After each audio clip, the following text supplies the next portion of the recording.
Good morning.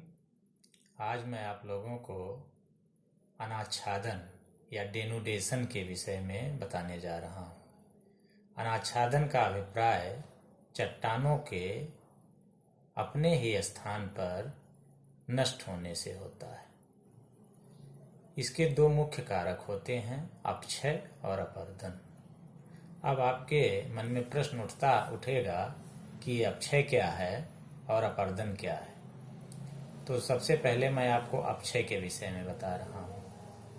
अपक्षय वह स्थैतिक प्रक्रिया है जिसके कारण या जिसके अंतर्गत चट्टानें अपने ही स्थान पर टूटती फूटती हैं और उनसे प्राप्त जो मलबा होता है या अवशिष्ट पदार्थ होता है वो वहीं पर पड़ा रहता है।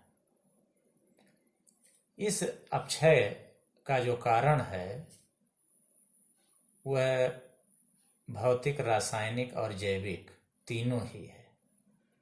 भौतिक कारणों में प्रमुख कारण है ताप। आप सभी जानते हैं कि जब चट्टानों पर ताप का प्रभाव पड़ता है तो उसमें फैलाव होता है और जब उस पर शीत या ठंड का प्रभाव पड़ता है तो उसमें संकुचन होता है। लगातार फैलाव और संकुचन के कारण चट्टानों की संधियां ढीली हो जाती हैं और चट्टानें टूटकर बिखर जाती हैं।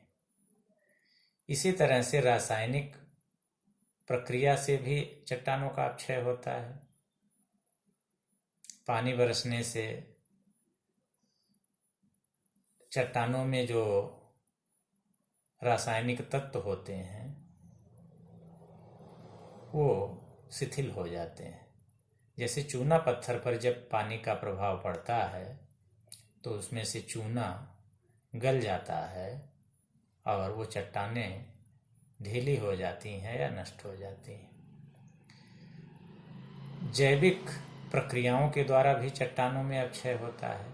जैसे कोई जीव जंतु जब चलता है तो उसके पैरों से चट्टानें खुदती हैं और खुद करके उसका जो अवशिष्ट है वो वहीं पड़ा रहता है।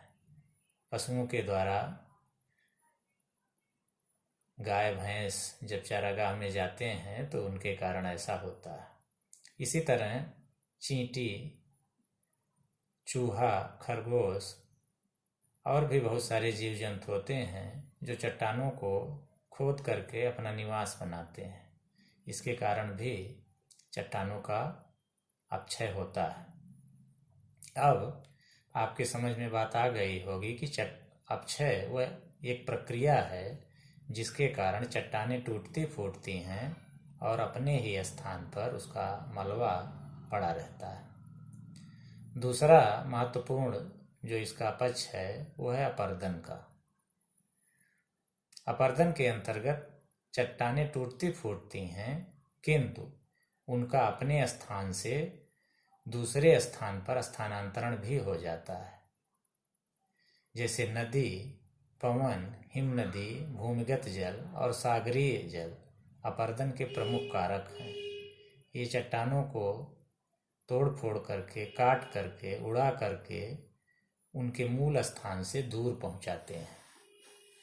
तो अपरदन एक गतिशील प्रक्रिया है जिसके कारण चट्टानें टूटती फूटती हैं किंतु उससे प्राप्त मलबा उस स्थान से हटकर अन्य स्थान पर स्थानांतरित हो जाता है। तो अपक्षय एक स्थैतिक प्रक्रिया है और अपरदन एक गतिशील प्रक्रिया है। इन दोनों ही प्रक्रियाओं का संयुक्त नाम अनाच्छादन है।